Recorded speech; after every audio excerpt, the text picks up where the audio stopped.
همه چی خوبه آبجی. چرا اینو میپرسی؟ دلیلش خیلی واضحه، چون میدونم تو به هم راستشو نمیگی.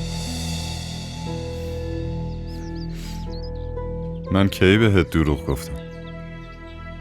تو پیش من هیچ وقت از حنا شکایت نکردی، درست نمیگم؟ ولی این به این معنی نیست که شهزاد من از هیچی خبر ندارم. خدمتکار اون خونه همونقدر که به تو وفاداره، از اون بیشتر به من وفاداره. ببخشید ولی اونا در مورد حنا گزارش خوبی ندادن. آبجی حنا به زمان نیاز داره، همه چیزو درک میکنه. دیگه چقدر زمان میخواد؟ نه به تو علاقه ای داره نه به امور خونه. قبل از عروسیت اینقدر نگرانت نبودم که الان نگرانتم. واقعا موندم چی کار کنم. اون همسر منه، خودم خوب میدونم چطوری رفتار کنم. تو یه دختر رو نمیتونی مدیریت کنی، امور خونه رو چطور میتونی؟ چی بهت میگه؟ شهزاد، هر اتفاقی که میفته لطفاً زود باور نکن. خیلی مراقب باش و فکر نکن اون ساده است. اون دختر اصلاً ساده نیست. من که گفتم به زمان نیاز داره، کم کم همه چی درست میشه. که اینطور؟ پس این خانم خدمتکارای خونه رو برای جاسوسی من گذاشته.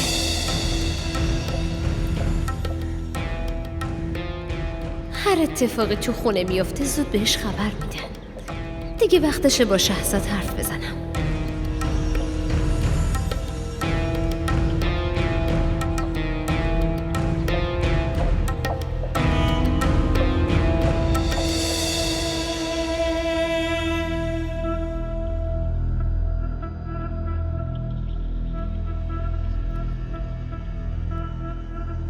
واقعا برات متاسفم. تا جایی که من میدونم تو رئیس کل این خونه ای، ولی خدمتکارا دارن جاسوسی منو میکنن. اینا راجع به من چی فکر میکنن شهزاد؟ حنا من بهش تذکر دادم، دیگه این اتفاق نمیافته. آره خب تو گفتی و اونم گوش داد. من نمیدونم با اینکه از اینجا دوره چرا دست از سرمون بر نمیداره. چی میگم من؟ دنبال ما نه، فقط من. مگه خودش بچه و کار و زندگی نداره که بهشون فکر کنه؟ به نظرت من چی کار کنم؟ بگو.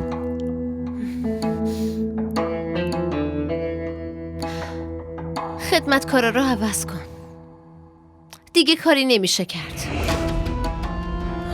خودم خدمتکار انتخاب میکنم. حنا چی داری میگی؟ چندین ساله که اینا خدمتکار این خونه، بهشون اعتماد داریم. تو که تمام روز بیرونی و در حال تفریحی. من این خونه رو چطوری به آدمای غریبه بسپارم؟ برام هیچ کاری نمی کنی؟ کاری نمی کنی نه؟ حنا سعی کن بفهمی. بس دیگه، نمیخوام چیزی رو بفهمم یا بدونم. بد شانسم دیگه، کدوم روز نحسی بود که با تو آشنا شدم. حنا